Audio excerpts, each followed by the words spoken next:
네, 다음은 그리스 신화에 나오는 매우 유명한 이야기입니다.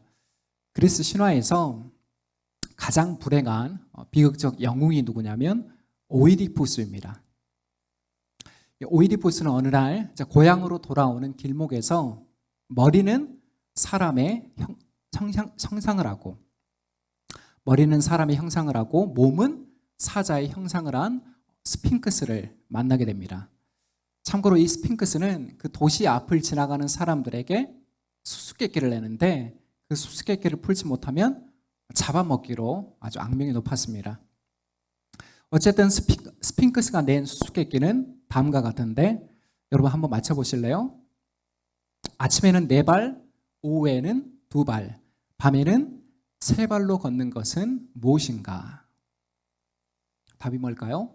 아침에는 4발, 오후에는 2발, 밤에는 3발로 걷는 것.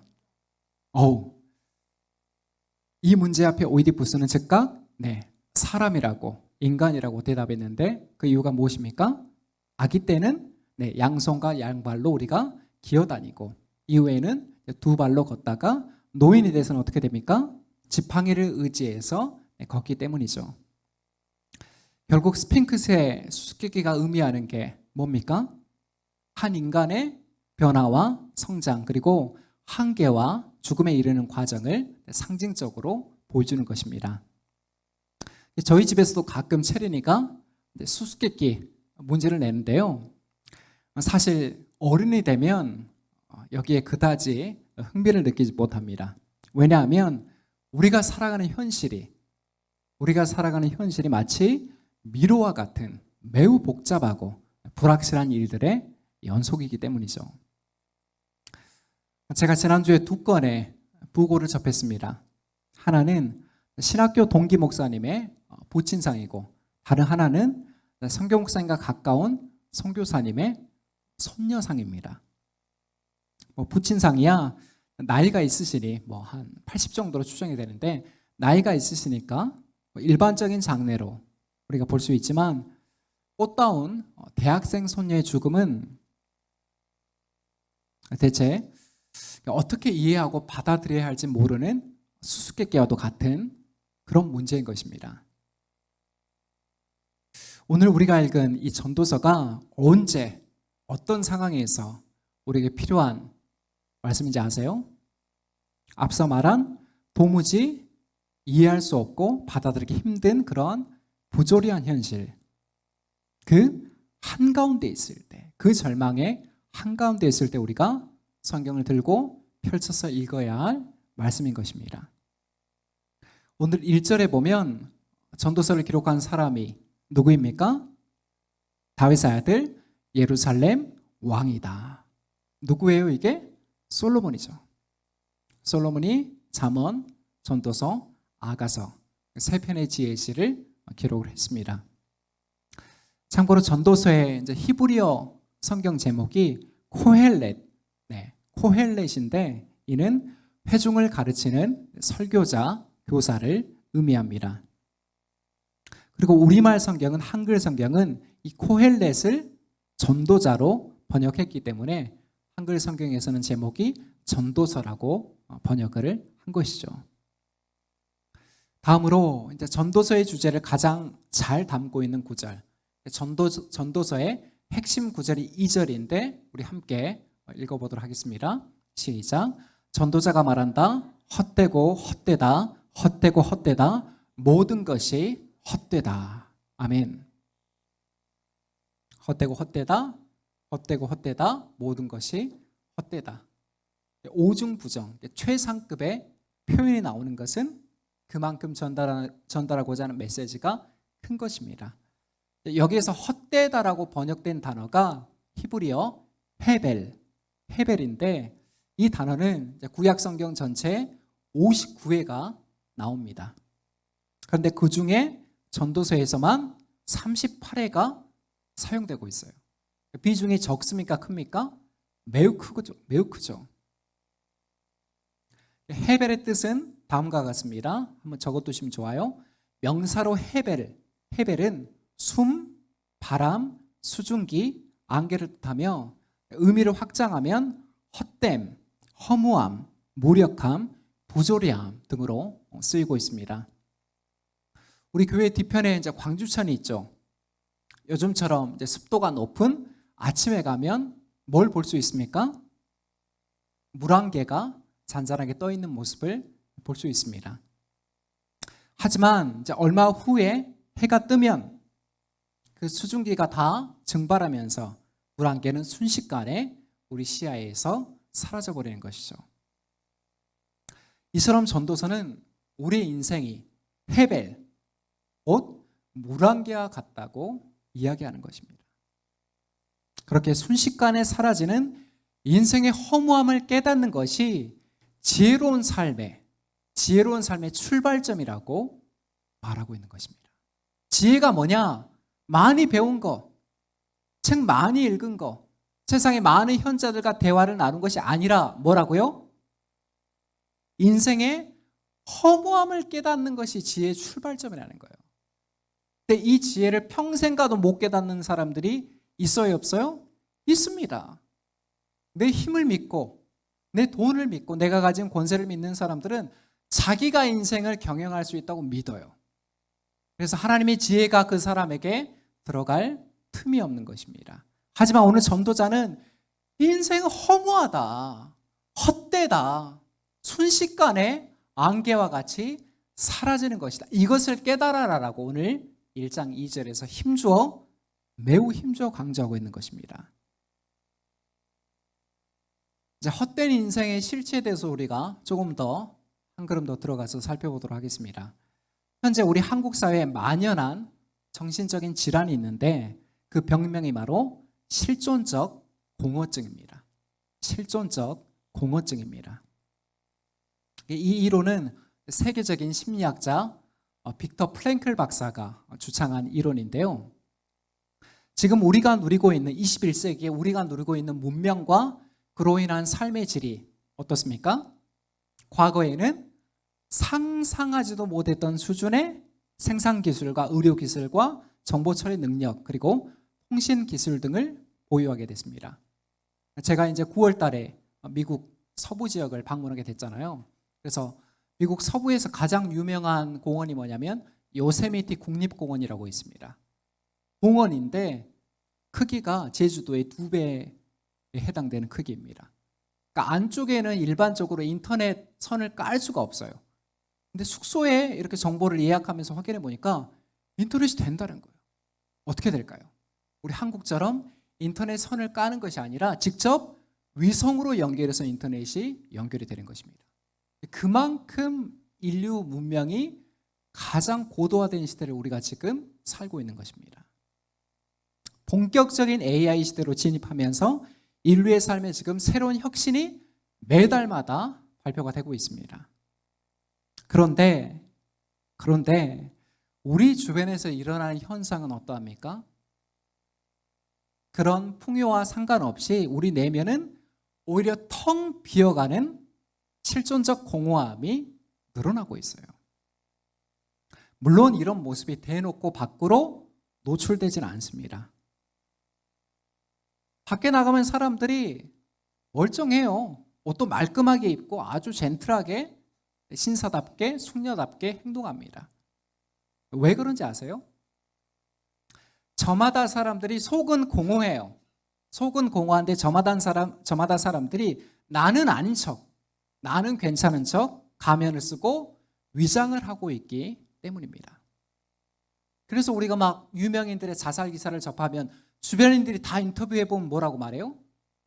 내가 어제도 연락했었는데 아무 일 없었어요.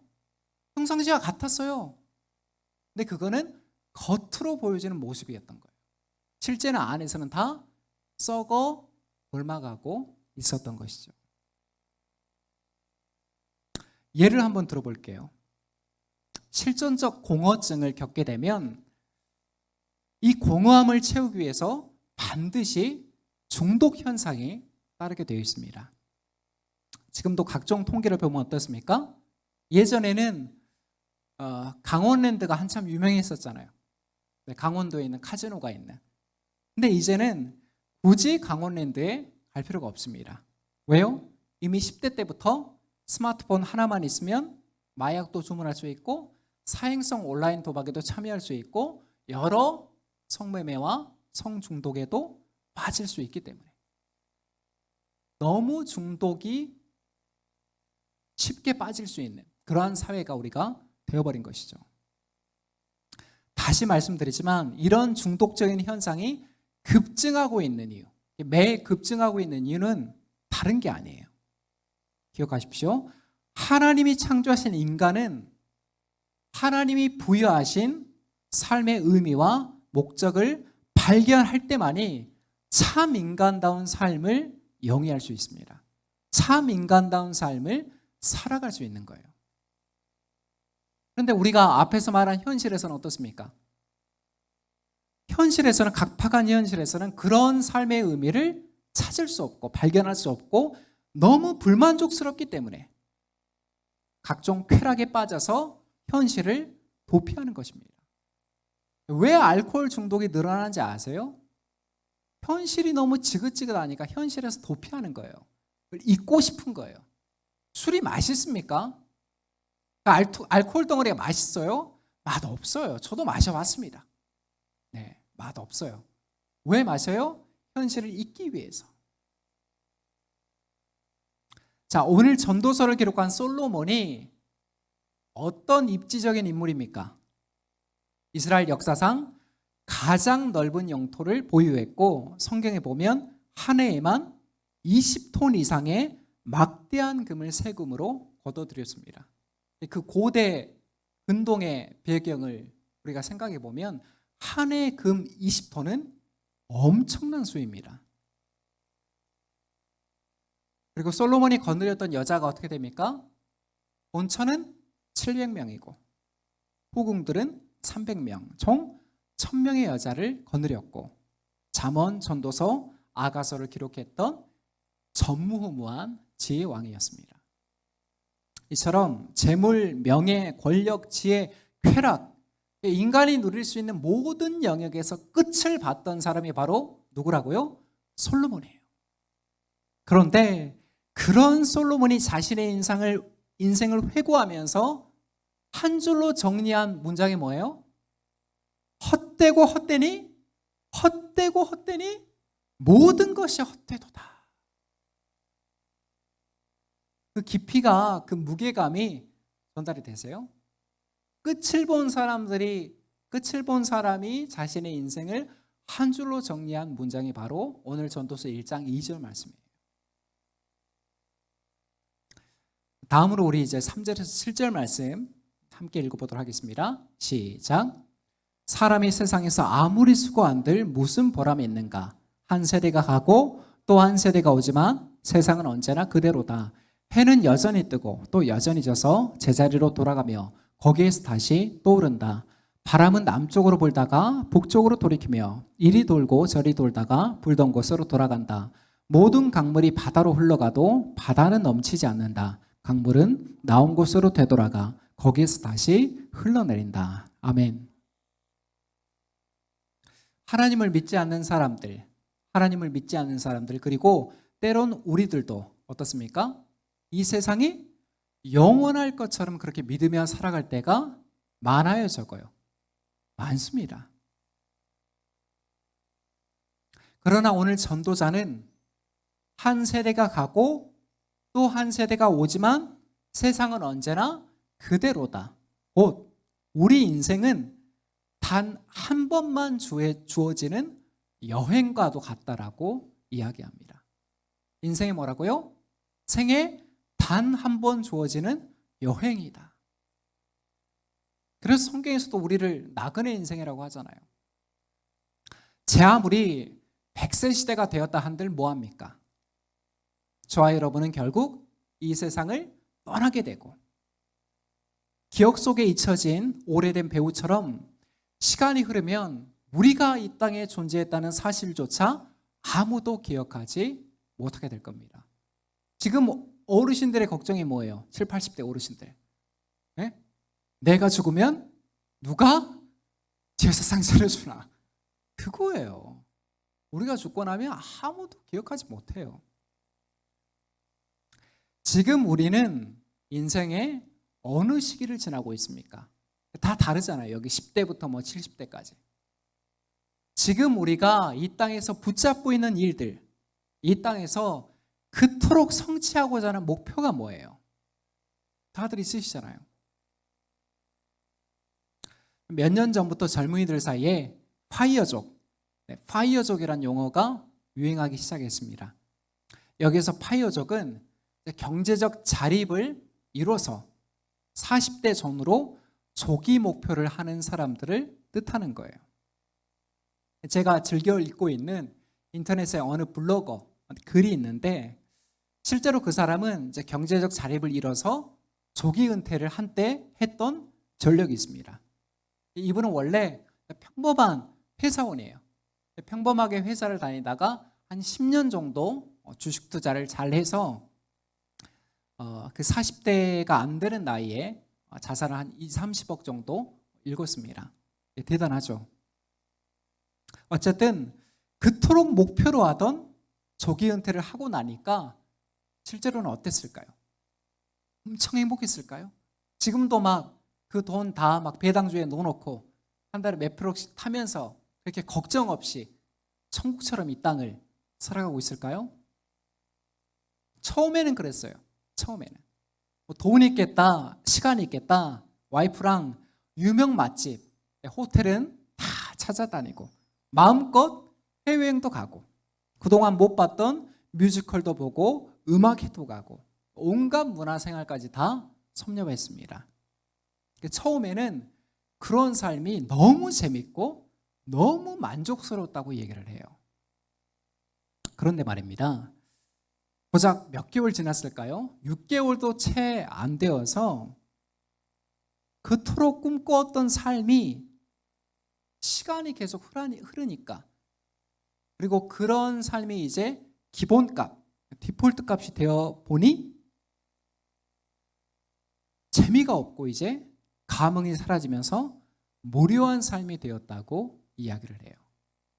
여러분 아무리 맛있는 음식도 매일 먹고 삼시세끼 먹으면 맛있을까요? 아니에요. 그래서 저희 집도 치킨을 한 달에 한 번만 시켜 먹거든요. 네. 어렸을 때 아버지가 그 월급날 가지고 온 통닭이 맛이 있었던 이유는 뭐냐면 그때 뭐 엄청나게 레시피가 있었어요. 먹기 귀하니까 한 몇 달에 한 번 먹으니까 맛있었던 거예요. 근데 잘 차려진 호텔식 그 오마카세도 매번 먹어봐요. 맛이 없어요. 인간은 다 길들여져요. 적응의 동물입니다. 그래서 그런 사람들이 일상이 되니까 자기가 그때 깨달았대요. 왜 재벌 2, 3세들이 마약에 손을 대는지 그때 알았다는 거예요. 남들은 동경하는 그 위치에 올랐는데 이제 그 삶이 일상이 되니까 만족감이 떨어지고 허탈해지고 무료해지는 거예요. 그래서 결국 이분이 내린 선택이 뭔지 아세요? 다시 직장으로 돌아와서 평범한 삶을 살아가고 있다고 합니다. 물론 예전처럼 승진을 위해서 야근하거나 아주 힘들게 무리할 필요는 없겠죠. 다만 일상의 리듬을 되찾고 작은 성취와 보상을 놓치지 않는 삶이 자신에게는 더 만족스러운 삶이다. 더 인간다운 삶이다라고 고백했습니다. 어떻습니까? 오늘 이미 8절에서 전도사가 고백하고 있는데 우리 한번 읽어볼까요? 시작. 눈은 보아도 만족하지 않으며 귀는 들어도 차지 않는다. 아멘. 전도자가 이미 경험하고 누리고 끝장내고 고백한 진리가 바로 이거예요. 구체적으로 이게 무슨 말입니까? 여러분 저를 보세요. 퀄리티만을 추구하는 인생에 우리가 찾는 만족은 없다는 거예요. 더 좋은 아파트, 더 좋은 자동차, 더 높은 연봉을 추구하는 끝에는 결국 뭐만 남는다는 거예요? 결국 공허함과 허무함만이 남습니다. 처음에 몇 주, 몇 달은 좋을 수가 있어요. 하지만 그 주기가 어떻게 됩니까? 점점 줄어들어요. 우리 뇌에서 분비되는 도파민이 그런 겁니다. 빨리 적응하게 만듭니다. 여러분, 세계에서 가장 주식으로 돈을 많이 번 사람이 미국의 누굽니까? 워렌 버핏이죠. 다들 아시죠? 그분이 아침마다 자기 사무실로 출근하면서 뭘 먹는지 아시나요? 이분이 지금 운영하고 있는 회사가 세계적인 투자 자문회사 버크셔 해서웨이라는 그런 회사인데, 그 회사 가는 길목에 있는 맥도날드에 들려서 아침에 파는 세트가 맥모닝이라고 있거든요. 그 지극히 평범한 맥모닝 아침 세트를 포장해 와서 사무실에서 먹습니다. 그것도 회사의 주가가 오른 날에는 조금 더 비싼 세트, 조금 더 비싸다고 해봐야 맥모닝 세트가 다 10,000원 이하예요. 그리고 주식이 내려간 날에는 기본 세트를 먹습니다. 생각해 보세요. 워렌 버핏이 돈이 없어서 그런 거 먹을까요? 여러분 알고 있었습니까? 네. 한때 워렌 버핏과 한 끼 이렇게 점심을 먹는 그런 경매가 계속 한동안 낙찰됐었습니다. 물론 그 돈은 다 이제 기부금으로 쓰였는데, 그때 막 워렌 버핏하고 한 끼 먹으려고 몇백억을 낸 사람들도 있었어요. 근데 정작 워렌 버핏은 한 끼에 얼마짜리 먹어요? 10,000원 이하의 맥모닝 세트를 먹어요. 앞서 말한 대로 퀄리티만을 추구하는 인생에는 행복이 없다는 걸 이미 깨달았기 때문이에요. 작년에 사망했던 이 버크셔 해서웨이의 워렌 버핏의 오른팔이라고 불리던 부회장 찰리 멍거가 생전의 젊은이들에게 이렇게 말했습니다. 도대체 롤렉스 시계가 왜 필요합니까? 강도당하려고요? 모두가 명품을 갖고 싶어 합니다. 그래야 자본주의가 발전하죠. 그러나 제가 젊은이들에게 하는 조언은 분명합니다. 거기 가지 마세요. 다시 말하지만 명품 사치품 지옥에 가지 말라는 것입니다. 참 성경적인 메시지예요. 왜냐하면 잠언, 전도서는 지혜서입니다. 지혜서의 특징이 뭐예요? 우리가 살아가는 삶에 있어서 필요한 지혜를 말하는 거예요. 근데 굳이 하나님을 믿지 않더라도 인생을 경영하며 살아가는 사람들의 지혜와 성경이 말하는 지혜는 맞닿아 있습니다. 동일하지는 않지만 맞닿아 있어요. 자, 끝으로 우리 9절에서 11절 말씀 함께 읽도록 하겠습니다. 시작. 이미 있던 것이 훗날에 다시 있을 것이며 이미 일어났던 일이 훗날에 다시 일어날 것이다. 이 세상에 새 것이란 없다. 보아라, 이것이 바로 새 것이다 하고 말할 수 있는 것이 있는가? 그것은 이미 오랜 전부터 있었던 것, 우리보다 앞서 있었던 것이다. 지나간 세대는 잊혀지고 앞으로 올 세대도 그 다음 세대가 기억해 주지 않을 것이다. 아멘. 이제 마지막으로 전도자가 말하는 지혜란 해 아래 살아가는 이 세상에서 새 것이라고 부를 만한 것은 있다고요, 없다고요? 결코 없다는 것입니다. 지금 이 시간에도 과학은 발전하고 기술 문명은 진보합니다. 하지만 인간의 존재, 하나님을 떠난 인간의 운명은 단 1mm도 변하지 않아요. 과학이 아무리 발전해도 인간이 어디에서 와서 무엇 때문에 살며 궁극적으로 어디로 가는가, 이 철학적인 질문에 대해서 답을 해주지 못해요. 챗GPT한테 물어보세요. 답변을 해주지 못합니다. 왜요? 영혼에 관한 진리, 영생에 관한 진리는 오직 성경만이 답을 주고 있기 때문이에요. 이제 하반기가 되었습니다. 미국에 있는 애플이나 구글이나 엔비디아나 여러 많은 빅테크 기업들에서 이제 신제품 출시를 하게 될 겁니다. 각 회사 CEO들이 나와서 여러분 바로 이게 신제품입니다. 자신 있게 외치지만 그 제품 역시 시간이 지나면 어떻게 됩니까? 구시대의 유물로 전락하는 것이죠. 이렇듯 해 아래서 이루어지는 인간의 모든 역사는 결국 잊혀지고 단절되지만 오직 뭐만이 영원히 기억되고 남습니까? 지금도 해 위에 계시는 창조주 하나님의 역사와 그분의 손길만이 지금도 이 세상을 새롭게 하시는 유일한 능력인 것입니다. 해 아래 인간이 살아가는 이 세상에 어떤 것도 새 것은 없다. 하지만 해 위에서 지금도 온 우주를 통치하시는 하나님의 능력과 손길, 새로움의 비결, 새 창조의 역사는 오직 거기에만 있다는 것입니다.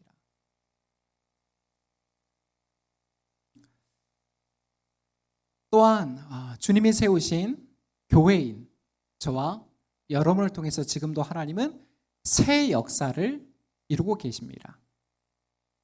하나님 뭐라고 말씀하십니까? 보라, 내가 새 일을 행하노라. 그 일을 하나님이 혼자서 단독적으로 일하십니까? 아니에요. 창세기 보세요. 아브라함을 불러서 하나님이 비전을 주시고, 모세를 불러서 출애굽의 사명을 주시고, 계속 이어지잖아요. 그리고 예수님이 승천하시고 이제 그 마지막 사명을 어디 위에 위임하셨습니까? 교회 위에 위임하신 것입니다. 그리스도인이 누구예요? 그리스도인이 누굽니까? 바로 이 하나님의 역사에 눈을 뜬 사람들이고 이 가치와 비전에 헌신된 사람들입니다. 여러분, 전도서를 오해하면 안 됩니다. 헛되고 헛되며 헛되고 헛되니 모든 것이 헛되도다. 딱 여기까지만 들으면 철학에서 말하는 뭐가 떠오릅니까? 허무주의와 비관주의와 염세주의가 떠오릅니다. 하지만 그렇지 않아요. 전도서의 교훈은 거기 있지 않습니다. 어차피 이 세상은 죽고 다 사라질 것이니 부어라 마셔라, 오늘만 즐기자, 이런 쾌락주의를 말하는 것도 아니에요. 잘 기억하십시오. 오늘 전도자가 강조하는 핵심은 헛됨을 말하지만 무슨 헛됨이냐? 하나님 없이 살아가는 인생의 허무함과 헛됨을 말하는 거예요. 하나님 없이 살아가는 인생의 허무함과 헛됨입니다. 바꿔 말하면 인생의 참된 의미와 목적은 오직 창조주 하나님께 닿을 때, 그 창조주 하나님을 만날 때 그 안에서만 발견할 수 있다는 것입니다. 사랑하는 여러분, 주위를 한번 둘러보세요. 우리가 계속 오늘도 아침에도 뉴스에서 언론에서 듣는 소식들 보세요. 얼마나 많은 사람들이 내적인 방황을 하고 있습니까? 아까 말한 대로 다 위선의 가면을, 위장의 가면을 쓰고 있기 때문에 가깝다고 생각해도 쉽게 발견할 수가 없어요. 왜요? 그걸 노출하면 자기의 사회적인 신분과 지위가 추락한다고 생각하기 때문입니다. 교회 밖의 사람들은요, 절대 자기의 단점과 약점을 오픈하지 않아요. 하지만 교회 공동체는 어떻습니까? 자기의 약점과 단점과 수치라고 보여지는 것조차도 다 나눌 수 있는 공동체, 그게 교회예요. 사람들이요, 채워지지 않는 욕망과 성취할 수 없는 목표를 향해서 지금도 불나방처럼 뛰어드는데, 그 사람들한테 우리는 준비된 답변을 내놔야 됩니다. 그 답변이 뭡니까? 해 아래서 우리 인생을 의미 있게 만드실 분은 오직 창조주 하나님이시다. 예수 그리스도께서 2000년 전에 이 땅에 오셔서 그 죄의 사슬에서 우리를 해방시키시고 참 자유를 허락하셨다. 하나님의 새로운 통치는 지금 이 땅에서 시작되었고 궁극적으로 어디에서 완성되어집니까? 앞으로 도래할 완전한 하나님의 나라에서 완성되어질 것입니다. 이 답변이 우리가 준비가 되어 있어야 하고 이 답변을 사람들은 필요로 합니다.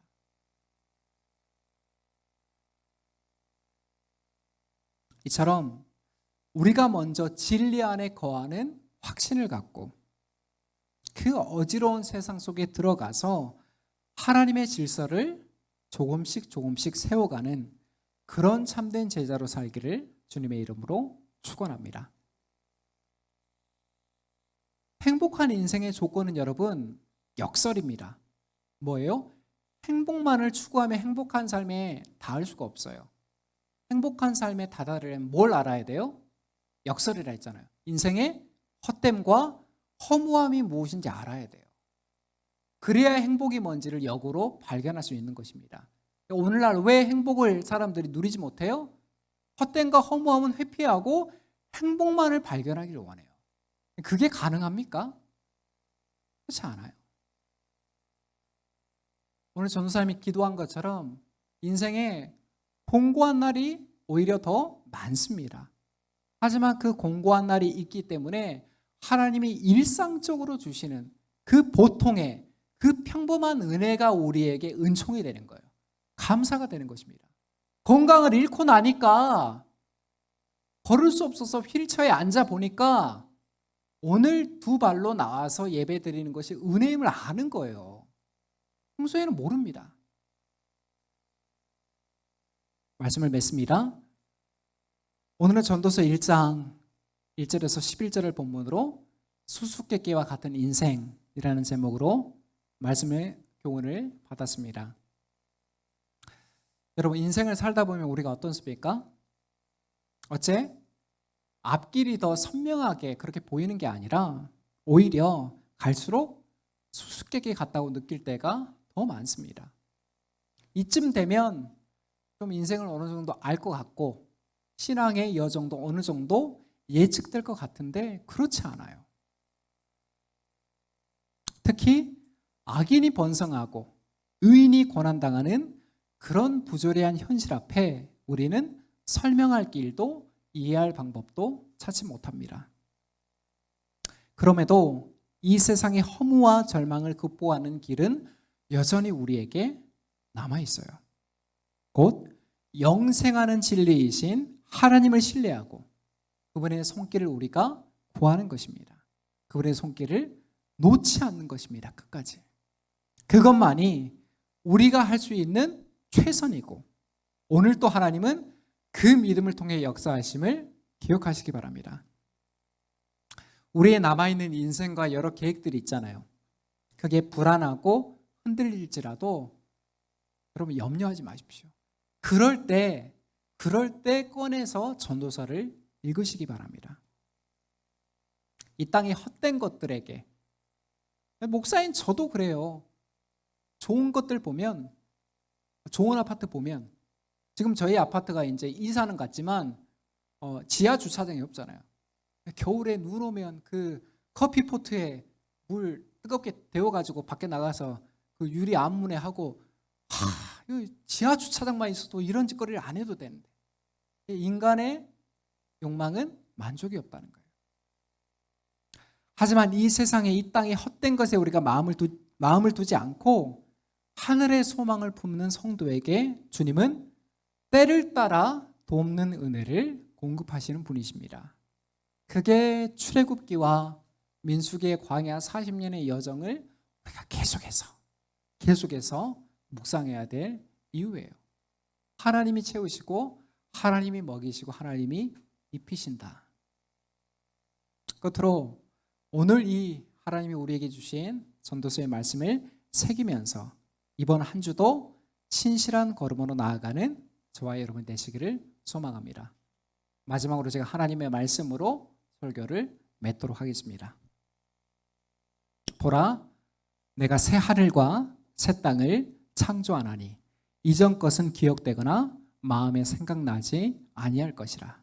누구든지 그리스도 안에 있으면 새로운 피조물이라. 이전 것은 지나갔으니 보라, 새 것이 되었도다. 함께 기도하겠습니다.